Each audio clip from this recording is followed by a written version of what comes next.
L'expert en faune sauvage, Jean Duplessis, pénètre au cœur de l'une des merveilles naturelles de l'Afrique. C'est vraiment le paradis ici. Difficile d'imaginer meilleur environnement. Il traque l'un des derniers éléphants à grande défense d'Afrique. Je me dirige vers une zone où la faune est très dense.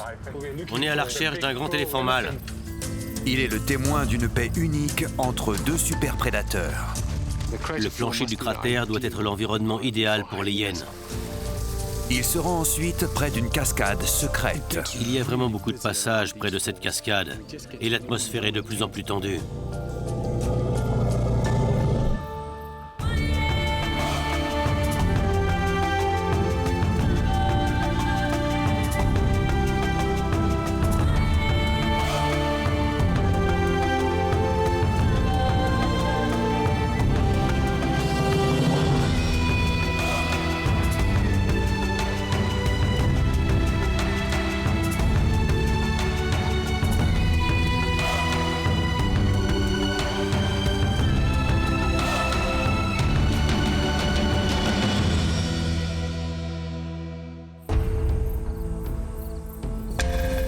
Un écosystème naturel grandiose n'est pas le fruit du hasard.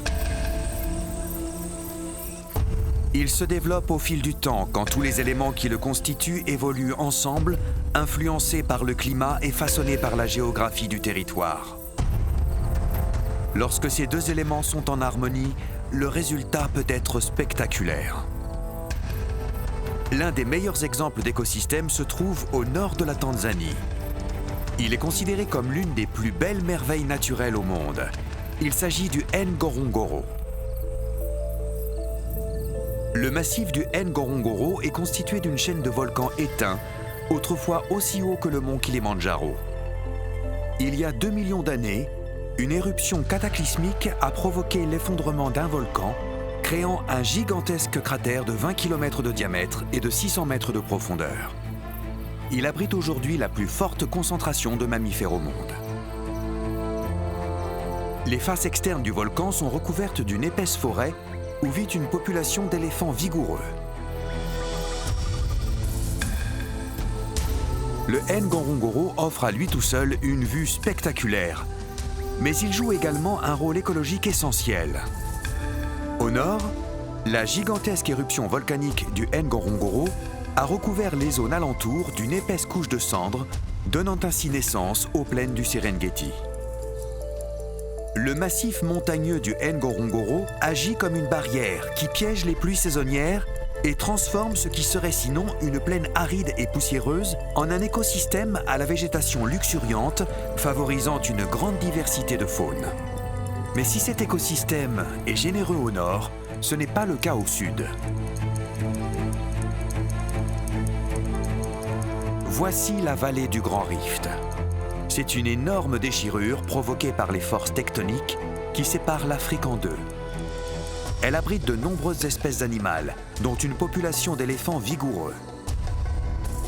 Mais à la saison sèche, les éléphants migrent vers l'intérieur des terres pour rejoindre le lac Manyara et le parc national de Tarangire. Tous deux se situent dans la zone d'ombre pluviométrique du Ngorongoro. Même si la région ne bénéficie pas de pluies abondantes, le massif du Ngorongoro offre aux terres du sud une eau qui ruisselle des montagnes. Cette eau est salutaire pour favoriser un écosystème petit, mais riche et varié. L'expert en faune sauvage et guide de safari Jean Duplessis se trouve au cœur du parc national du lac Manyara.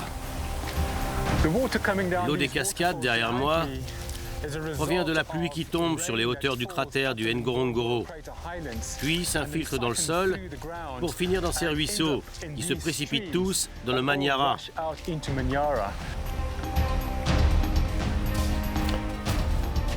Voici l'endroit où la rivière Ndabash disparaît dans le sable et continue le long du lac de façon souterraine.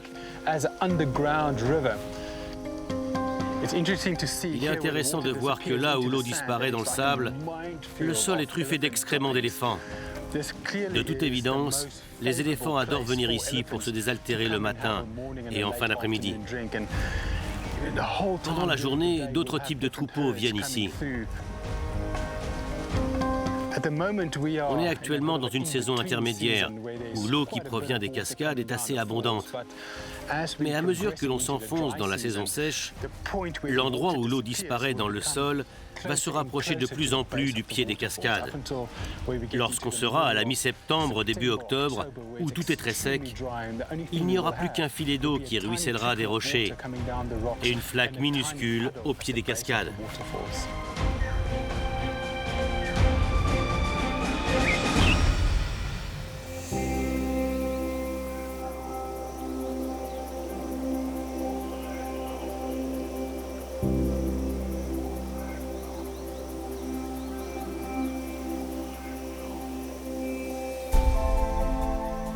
Nous sommes maintenant au mois de septembre et la saison sèche est bien entamée. Les pluies sur le massif du Ngorongoro ont cessé et il ne s'écoule plus des cascades qu'un filet d'eau.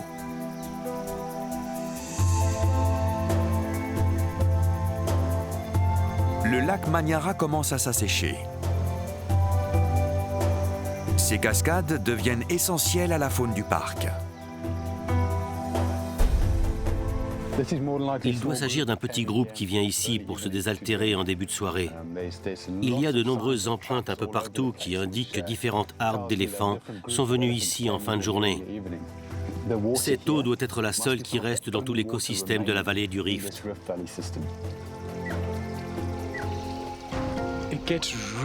Il y a beaucoup de passages près de ces cascades au coucher du soleil, car les troupeaux de toute la région se rejoignent ici. Les éléphants n'apprécient pas une telle concentration de hardes différentes. Il y règne une atmosphère tendue et stressante qui s'intensifie au fur et à mesure que la saison sèche avance. Cela crée une situation qui peut être inquiétante pour les éléphants. Il y a beaucoup de bruit et tous leurs sens sont en éveil.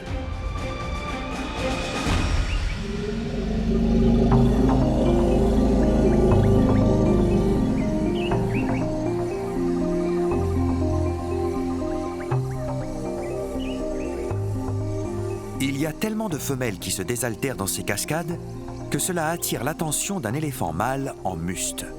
Et cela ajoute une autre dynamique à une situation déjà tendue.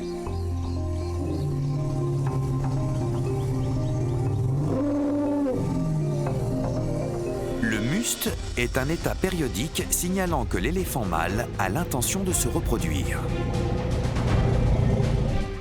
Les éléphants mâles sont en muste seulement tous les 10 ou 12 ans. Dans cet état, leur comportement devient imprévisible, voire dangereux. Leur taux de testostérone peut être 60 fois plus élevé que la normale. Même le plus placide des mâles devient territorial et agressif.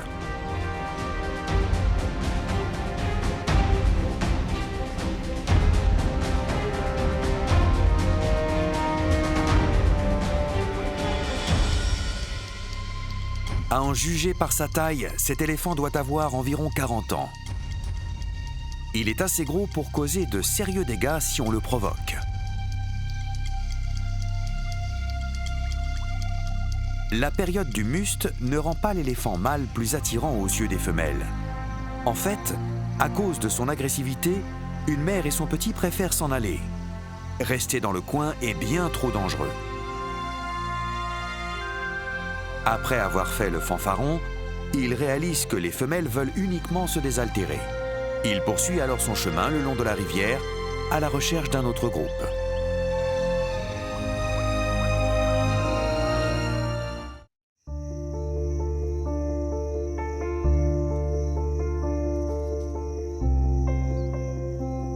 C'est désormais le mois d'octobre dans la vallée du Rift, en Tanzanie. La saison sèche a débuté depuis plusieurs mois. L'expert en faune sauvage et guide de safari Jean Duplessis a mis le cap sur le parc national de Tarangire. Des mois sans pluie ont entraîné l'assèchement de nombreuses rivières du parc. Ainsi va la vie dans la zone d'ombre pluviométrique du Ngorongoro. La pluie ne tombera pas des mois durant, et toute la faune de la région se rapproche de plus en plus du pied du massif, où les quelques lacs et rivières sont alimentés par l'eau qui ruisselle des hauteurs. Cette rivière est la planche de salut du parc national de Tarangire, surtout en cette période de saison sèche. Lorsque les zones environnantes sont très arides, elle agit comme un aimant attirant toutes sortes d'animaux, et surtout des troupeaux d'éléphants dans son lit. En général, tôt le matin, une harde d'éléphants comme celle-ci se rend à la rivière pour se désaltérer, et puis s'en va environ à cette heure-ci, pour aller vers des terres plus hautes, plus ombragées et plus boisées. Puis elle reviendra plus tard, en fin d'après-midi, pour boire à nouveau. Les éléphants ont un odorat extrêmement développé. Ils peuvent sentir des sources d'eau situées à plusieurs kilomètres et même des sources d'eau souterraines. Même s'il y a en ce moment un peu d'eau en surface, la majorité de l'année, cette rivière est souterraine. Les éléphants ont évolué de façon remarquable pour avoir un accès constant à l'eau, et ils y arrivent en creusant de grands trous. Je vais creuser un peu pour voir à quelle profondeur on trouve de l'eau. Plus on creuse profond, plus l'eau apparaît. À cette époque de l'année, les éléphants n'ont pas à se fatiguer pour y avoir accès. Mais à mesure que la saison sèche avancera, ils devront creuser des trous de plus en plus grands.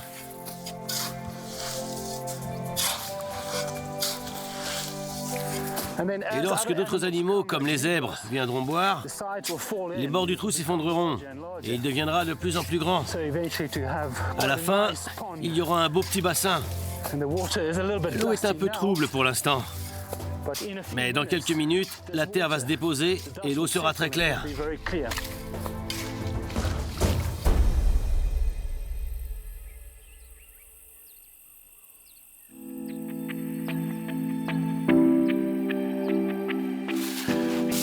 Voici un baobab, une figure emblématique de ce paysage africain aride. C'est un arbre qui engendre de nombreux débats parmi les scientifiques. Forcément, vu sa taille gigantesque, on se dit qu'il doit être très vieux. Et certains scientifiques pensent qu'il n'est pas si vieux que ça, et doit avoir seulement dans les 800 ans. Mais d'autres avancent qu'il doit avoir plus de 3000 ans. Le problème, c'est que les baobabs ne possèdent pas d'anneau de croissance. Cet arbre est creux à l'intérieur et son bois est très fibreux et assez mou.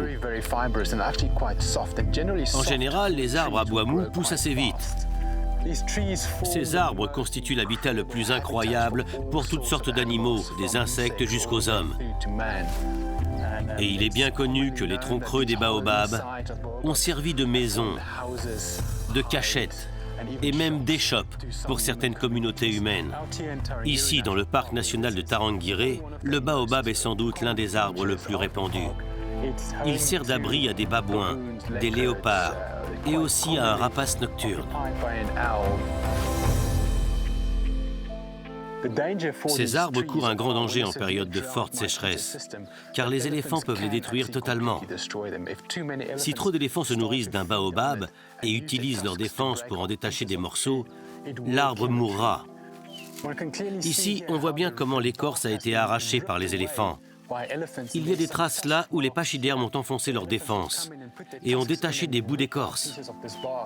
La plupart des arbres dont l'écorce a été complètement arrachée meurent, car les substances nutritives ne peuvent plus être transmises de haut en bas.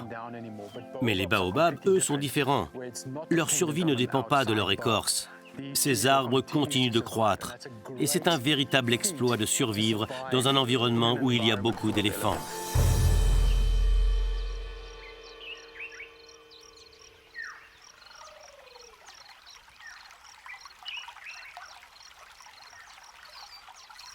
La rivière principale de Tarangire coule des hauteurs du massif et serpente à travers le parc pour finir en une série de marécages. J'arrive au marais de Silale. C'est l'une des plus grandes zones humides au cœur de ce grand écosystème du Tarangire. C'est le dernier refuge pour les hardes d'éléphants durant cette période de sécheresse extrême. Alors que je me rapproche, je peux voir de nombreux groupes ici et là dans le marais. Et lorsque la sécheresse sera plus intense, le nombre d'éléphants augmentera.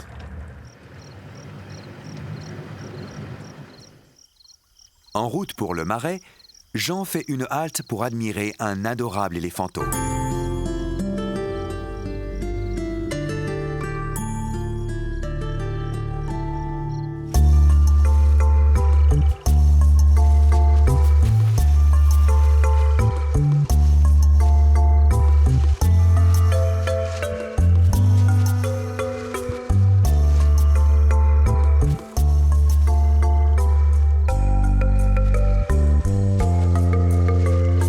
Ce bébé éléphant s'amuse vraiment bien à patauger dans l'eau. Curieusement, aucun autre éléphanteau n'est avec lui. Il s'en donne à cœur joie. Il court partout et est complètement immergé.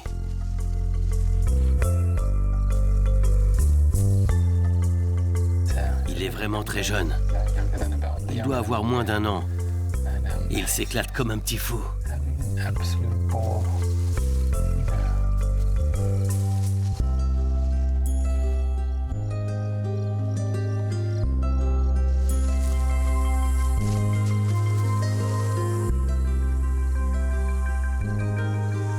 Ce bébé a moins d'1 an. Pour évaluer l'âge des éléphanteaux quand ils sont si jeunes, on regarde s'ils tiennent sous le ventre de leur mère. Et en général, ça indique qu'ils n'ont pas encore 1 an.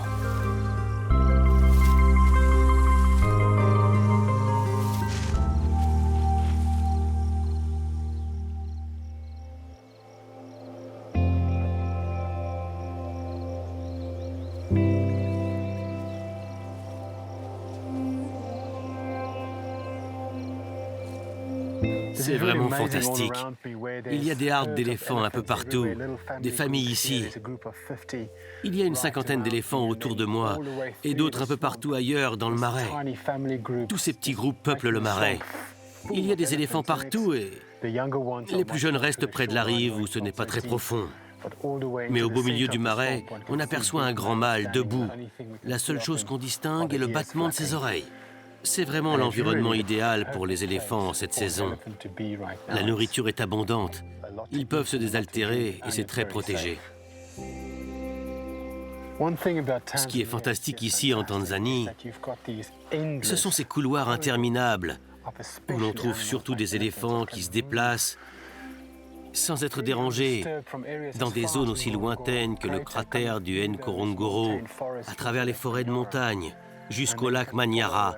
Et de là, ils peuvent suivre un couloir autour du lac Manyara qui mène jusqu'à Tarangire. Donc en fait, un vieil éléphant mâle peut avoir vu le jour à des milliers de kilomètres d'ici et avoir migré lentement au cours de sa vie en empruntant ces différents couloirs pour finir dans un endroit comme celui-ci. Regardez ce marais. On y trouve environ une 50aine d'éléphants. Il y a un autre groupe au loin. Vu tous ces éléphants, il est dur d'imaginer que ces pachydermes puissent être menacés d'extinction. Mais la survie d'une espèce dépend surtout de son accès à un habitat pendant la saison sèche. Bien sûr, les éléphants ont l'embarras du choix pendant la saison des pluies. Mais c'est la protection de ces zones qui leur donne, ou plutôt qui garantit leur survie pendant la saison sèche. Il est essentiel d'en prendre soin. Et ce sont des biotopes comme le marais de Silale, les étendues du cratère, la plaine du Serengeti, où les éléphants disposent d'un refuge quand les conditions deviennent trop difficiles en dehors des parcs. Et difficile peut vouloir dire beaucoup de choses. Dans ce cas particulier, c'est la sécheresse et le manque d'eau. Mais à mesure que les hommes étendent leur territoire, il devient plus difficile pour les éléphants de trouver un havre de paix. Et c'est ici qu'il sera dans le futur.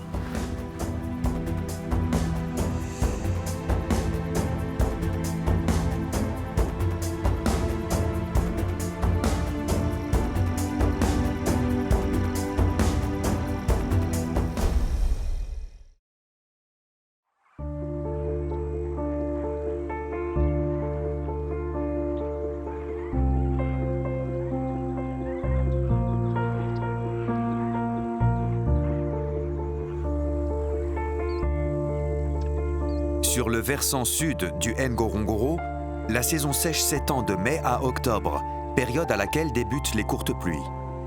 Le nom ne fait pas allusion à la quantité d'eau de pluie, mais à la saison. La saison des pluies courtes ne dure que quelques mois et met rapidement fin à la saison sèche.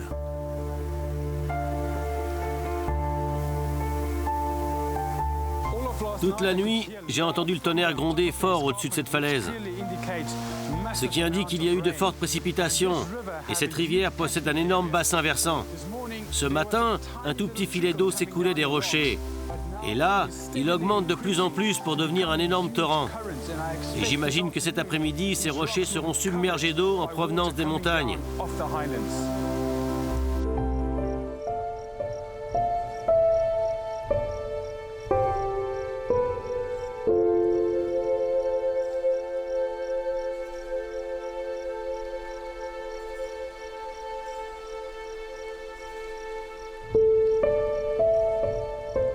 Une fois que les bassins de la rivière se sont remplis, l'eau commence à couler.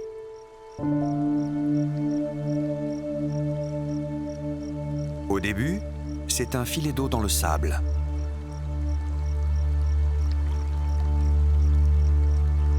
Tandis que l'eau des montagnes s'accumule dans les affluents, la rivière enfle soudainement et en l'espace d'une heure, des torrents gigantesques atteignent les cascades.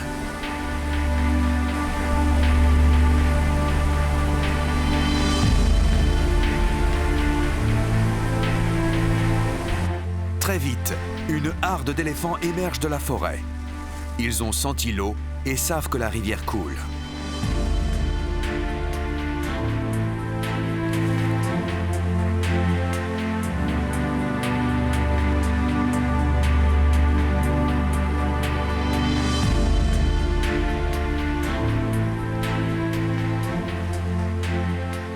La saison sèche a été longue pour ces éléphants.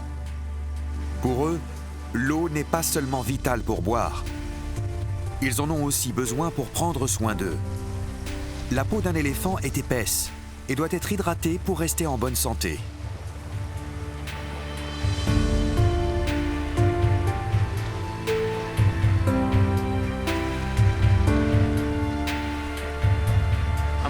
Je suis dans notre camp de Manyara. Et ce large groupe d'éléphants est descendu se désaltérer dans la rivière. Juste quelques minutes avant leur arrivée, le cours d'eau a enflé.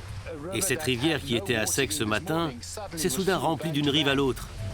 C'était intéressant d'observer la joie évidente des éléphants à entrer dans l'eau et à se désaltérer en cette fin d'après-midi.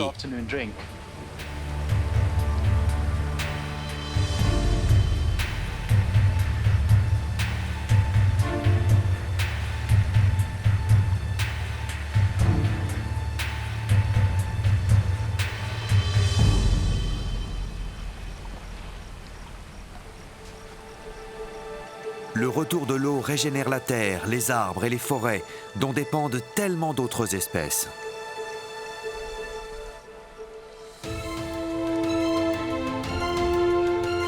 La rivière Ndabash est de loin la plus grande rivière se déversant dans le lac Manyara.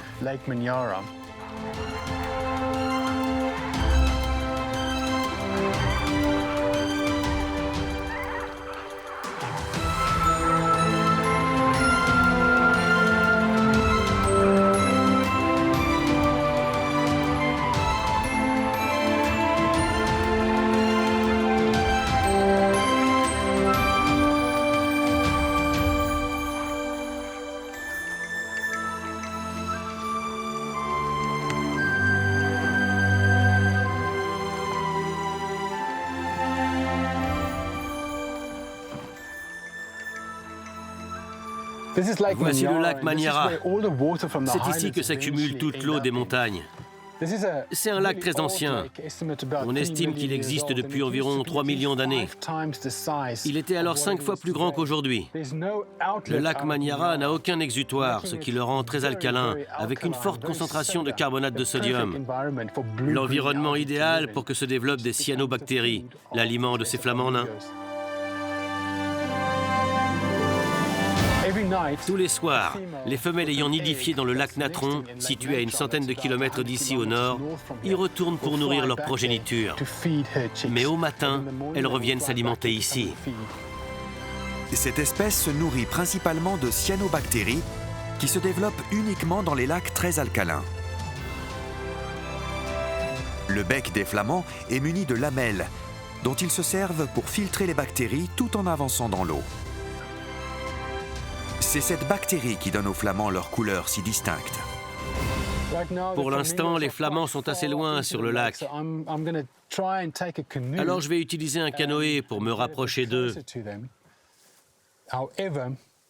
Mais vu que ce lac est peu profond, je vais sans doute devoir pousser le canoë assez loin avant qu'il ne puisse flotter.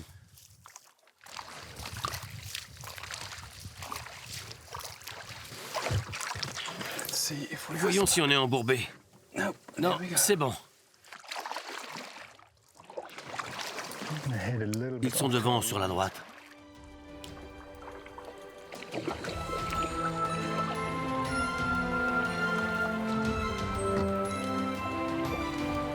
On est un peu plus près de ces flamands maintenant. On voit qu'ils sont restés immobiles au milieu du lac toute la journée. Alors leurs ailes sont engourdies. Ils m'ont repéré et commencent à étirer leurs ailes, prêts à s'envoler si nécessaire. Il est intéressant de voir qu'ils se sont regroupés ici. Le sol est peut-être différent avec une plus forte concentration de cyanobactéries. Je vais avancer lentement, tout doucement. Ils ont le soleil en face. Alors on va peut-être pouvoir les approcher davantage que si on arrivait de l'autre côté. Ils s'agitent un peu à notre approche. L'espèce subsaharienne des flamands sont les flamands nains.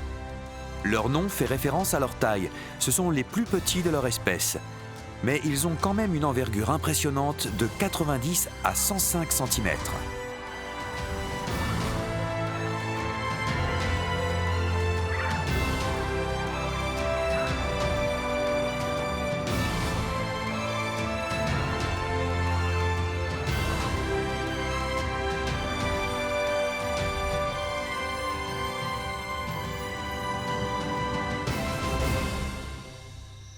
De retour sur la rive, Jean tombe sur un autre phénomène naturel unique qui accompagne les premières pluies. Je suis sur la rive du lac Manyara et le soleil se couche au fur et à mesure que le soleil descend. On peut apercevoir le reflet de millions de fils de soie. C'est un phénomène très intéressant. Ce sont des araignées qui viennent d'éclore et font ce qu'on appelle du ballooning. Elles grimpent jusqu'au sommet d'une herbe et éjectent de la soie. À mesure que le fil de soie s'étire, le vent soulève et emporte l'araignée au loin. C'est de cette façon que les araignées sont disséminées à travers le monde. Et une araignée comme celle-ci peut finir dans un courant d'air chaud qui la soulèvera à 15 km d'altitude et l'emportera de l'autre côté de la planète. Il y en a absolument partout. Et c'est étonnant que personne ne remarque jamais ces araignées. Pourtant, autour de nous, il y en a des millions comme celle-ci juste ici. Ces araignées minuscules se recroquevillent pour former une boule et se déplacent en volant dans le ciel.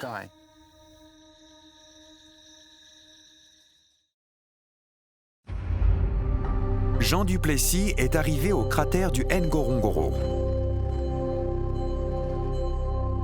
Il s'agit d'une spectaculaire caldeira volcanique formée il y a plus de 2 millions d'années lorsque le volcan du Ngorongoro est entré en éruption si violemment qu'il s'est effondré sur lui-même, créant un cratère parfaitement symétrique de 20 km de diamètre et de 600 mètres de profondeur. Aujourd'hui, le plancher du cratère abrite la plus forte concentration d'animaux sauvages en Afrique, y compris les animaux les plus emblématiques comme le lion et la hyène.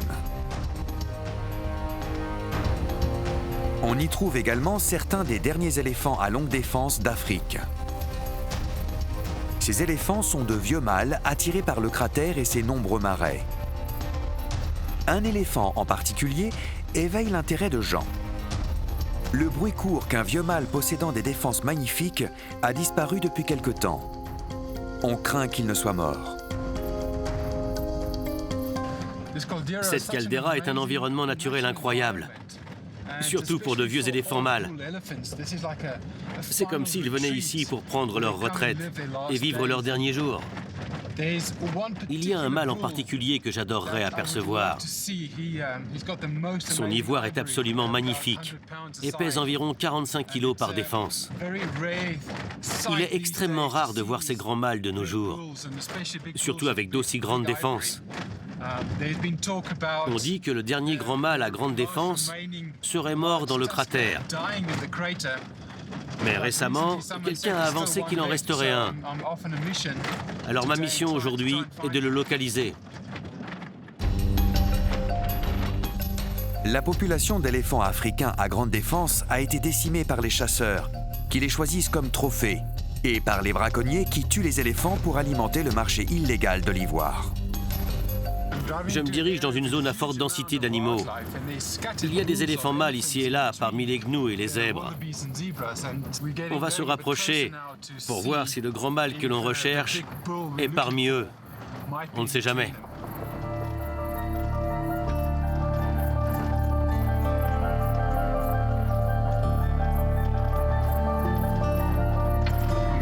Je vais observer cette harde d'éléphants devant nous. Il y en a 5 ou 6 ici. Mais il y a pas mal d'autres groupes plus loin et quelques mâles solitaires dispersés ici et là. Alors, je vais me garer ici pour commencer mon observation. Car le meilleur moyen de les apercevoir, c'est de s'arrêter et de prendre son temps pour les étudier.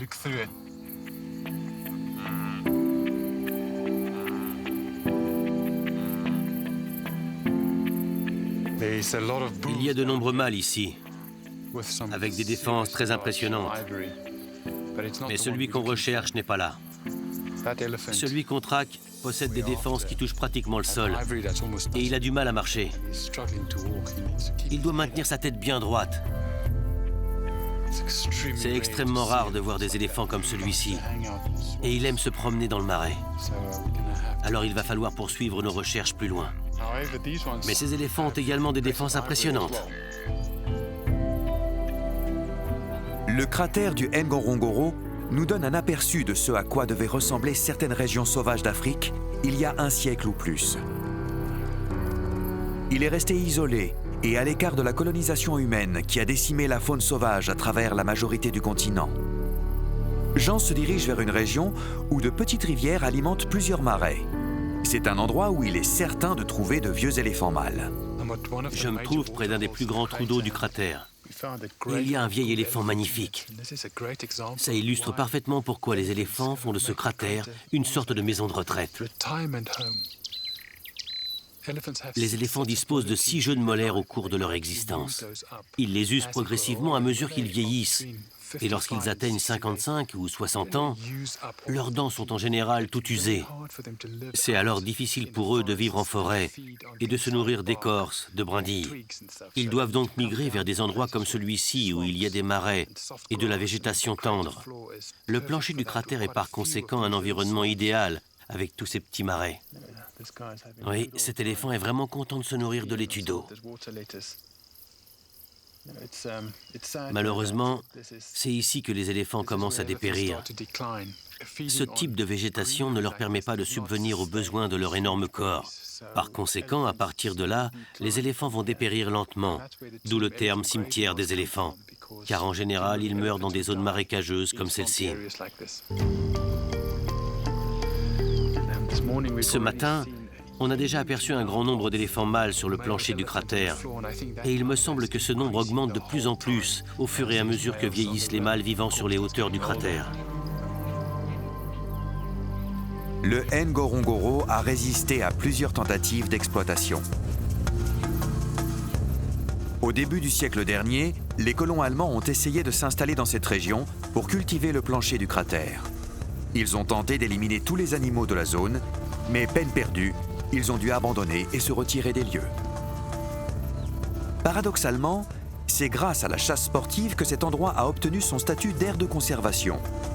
Elle est devenue une zone protégée dans les années 1920, dans le cadre de la réserve de chasse du Serengeti. Aujourd'hui, sa population florissante d'animaux sauvages, évoluant dans leur habitat naturel, attire les touristes. Certains pensent que le flux de touristes qui traversent le parc en voiture représente un danger environnemental. Qui a dit que le cratère était surpeuplé et détérioré? La seule surpopulation est celle des animaux. Dans cette plaine devant moi, il doit y avoir 30 000 animaux appartenant à 15 espèces différentes. C'est un site extraordinaire. Il y a très peu d'endroits au monde qui permettent d'assister à un tel spectacle. La nuit commence à tomber. À l'exception des gardes forestiers, personne n'est autorisé à rester dans le cratère. Jean va donc repartir sur les hauteurs pour passer la nuit dans le camp Lemala.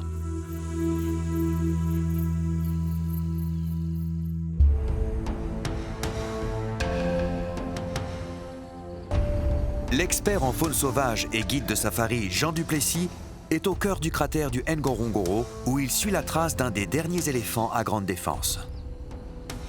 Ces éléphants, qui possèdent des défenses énormes, sont sur le déclin en Afrique à cause de la chasse sportive et du trafic illégal d'ivoire.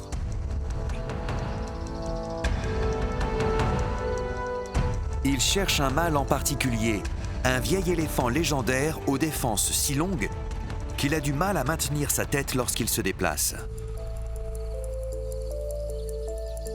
Cet éléphant n'a pas été aperçu depuis un moment, et on ignore s'il a quitté le plancher du cratère ou s'il est mort.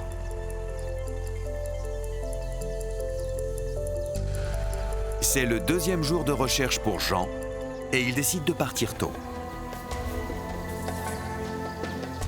Le Ngorongoro a une forte population d'éléphants, mais habituellement on les rencontre dans les forêts sur les hautes terres.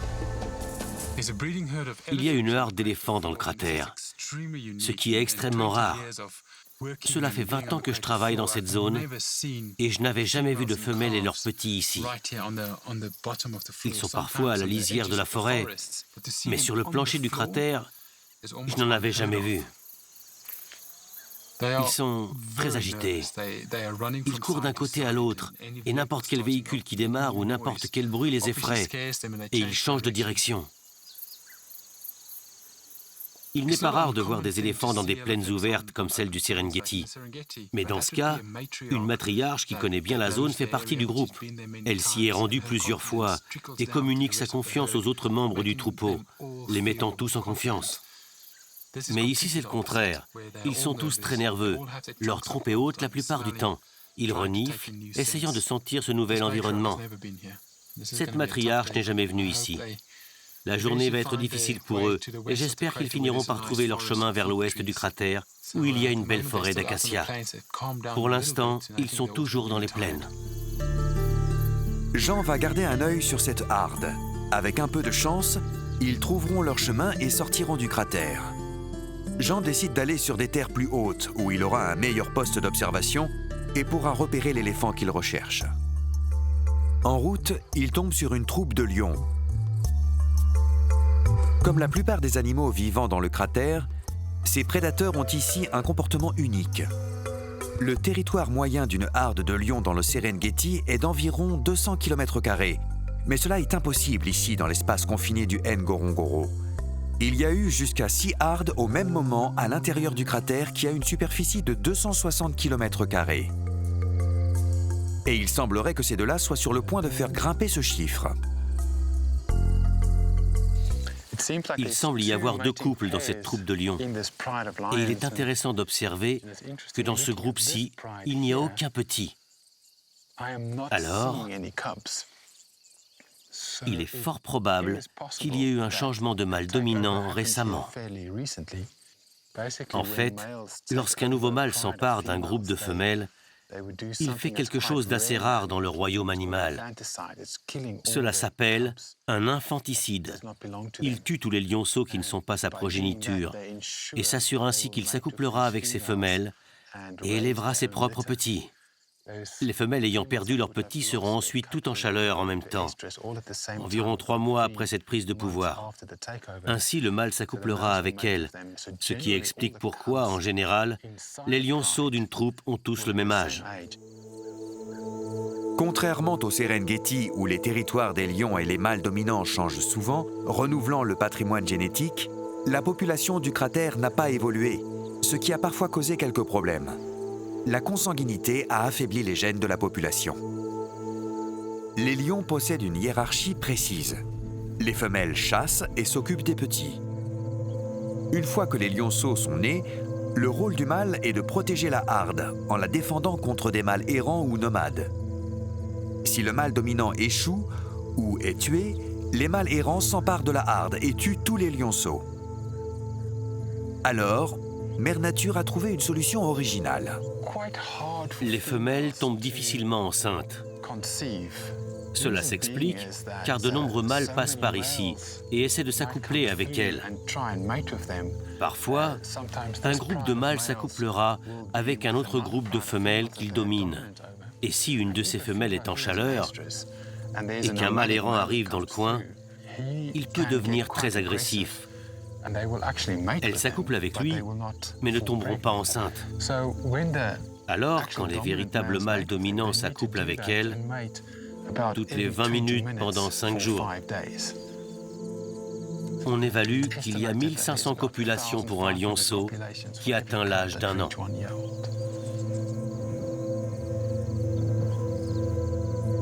Le nombre de prédateurs pouvant vivre dans une région dépend directement du stock de proies disponible.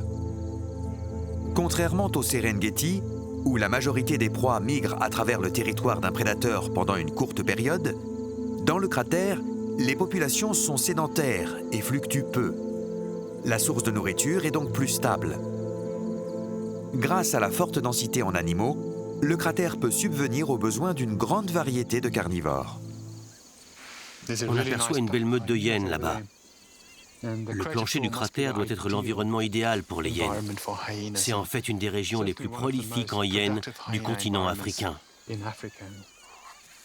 C'est une erreur de penser que les hyènes sont de grands charognards. Ici, dans le cratère, elles chassent au moins 70% de leur nourriture. Bizarrement, les lions récupèrent souvent les proies qu'elles ont tuées. Et on voit fréquemment des lions pourchassant des hyènes pour leur piquer leurs trophées. La méthode de chasse des hyènes consiste à épuiser leurs proies en courant après. Elles sont d'une endurance incroyable. C'est dû à leur morphologie, des pattes avant longues et des pattes arrière courtes. Leur allure leur permet de courir des heures durant. Si elles repèrent un gnou, elles le suivent sans relâche, jusqu'à ce qu'il ne puisse plus avancer et le tuent. Si l'on compare le nombre de hyènes à celui des lions que l'on a aperçus depuis 2 jours, il semble évident que pour l'instant, les hyènes sont en train de gagner la bataille.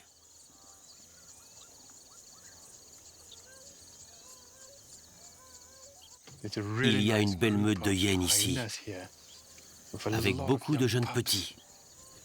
Il y a des petits de taille et d'âge différents, et il y a 2 femelles. C'est probablement leur progéniture. Au sein d'une meute de hyènes, il y a beaucoup de jalousie et de compétition à cause de la hiérarchie. La progéniture de la femelle dominante ou de la femelle alpha se fait toujours attaquer par les femelles et leurs petits qui ont un rang inférieur. Les hyènes ont un lait très nutritif qui permet à une femelle de partir chasser, se nourrir et potentiellement de s'absenter 1 nuit ou 2 avant de devoir revenir pour allaiter ses petits.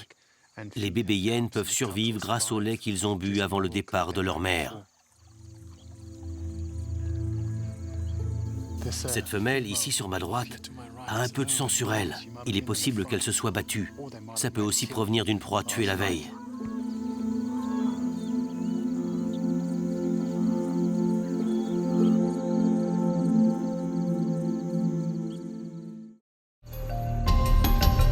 L'expert en faune sauvage Jean Duplessis se trouve dans le spectaculaire cratère du Ngorongoro. Il est à la recherche d'un vieil éléphant à très grande défense que certains croient mort. Il s'agit d'un animal emblématique, l'un des derniers éléphants d'Afrique à posséder des défenses énormes.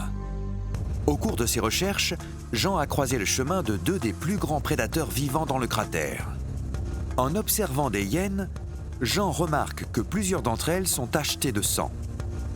Cela ne peut signifier qu'une chose, les hyènes se nourrissent d'une proie. C'est le spectacle le plus fantastique qui m'ait été donné de voir depuis longtemps. Ces 2 lions ont sans doute chassé un buffle. Ils n'ont pas réussi à le tuer, et il est allé se réfugier dans l'eau et y est mort.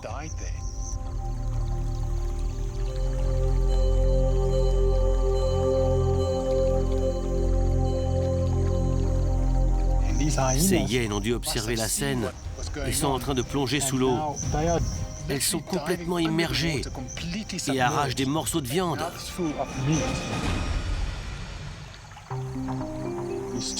Ces deux lions restent sur la rive à regarder leur festin leur passer sous le nez au profit des hyènes. Les lions et les hyènes. Habituellement, ces deux espèces se disputent la nourriture et se dérobent volontiers leur proie. Mais selon Jean, ces deux espèces font preuve d'une tolérance rare l'une envers l'autre.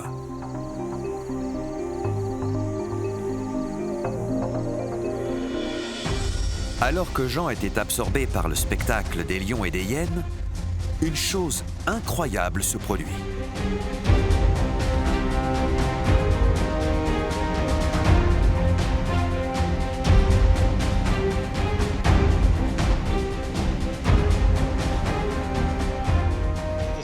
Cet énorme éléphant qu'on cherche depuis 2 jours vient juste d'apparaître devant nous. Ça n'arrive pas souvent de pouvoir filmer 2 hyènes dans l'eau, 2 lions et le plus gros éléphant du cratère, et probablement de toute l'Afrique dans une même scène. C'est vraiment incroyable.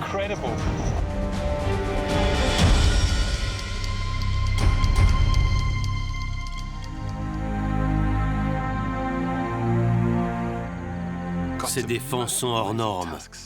Ce doit être l'un des plus grands éléphants encore vivants en Afrique. Et regardez un peu ces défenses. Elles doivent peser plus d'une 50aine de kilos chacune et sont parfaitement symétriques. C'est extrêmement rare de voir un tel éléphant.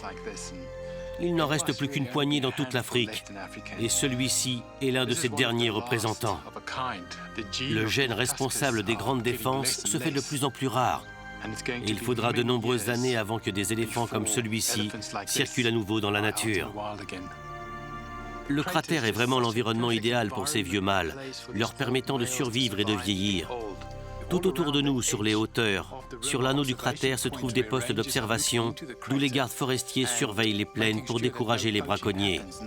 C'est le cas depuis le début du XXe siècle. Et le braconnage a vraiment été maîtrisé dans cette zone du cratère, ce qui a permis à des éléphants comme celui-ci de vieillir et de devenir énormes et imposants.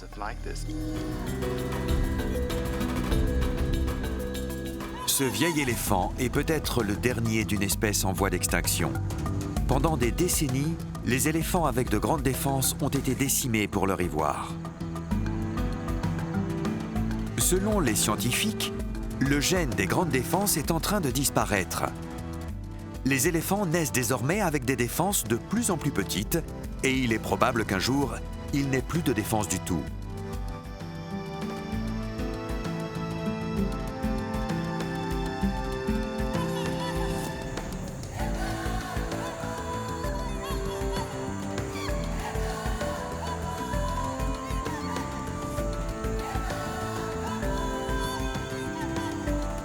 Pour l'instant, le cratère du Ngorongoro, formé il y a plus de 2 millions d'années, reste un refuge pour les vieux éléphants à grande défense et leur descendance. La géologie du terrain a servi de barrière. Cela a permis aux espèces animales de survivre et de se reproduire. Cela nous a aussi laissé entrevoir à quoi aurait ressemblé l'Afrique si l'homme n'était pas intervenu, exigeant toujours plus de ressources et faisant passer sa survie avant celle de ces espèces magnifiques.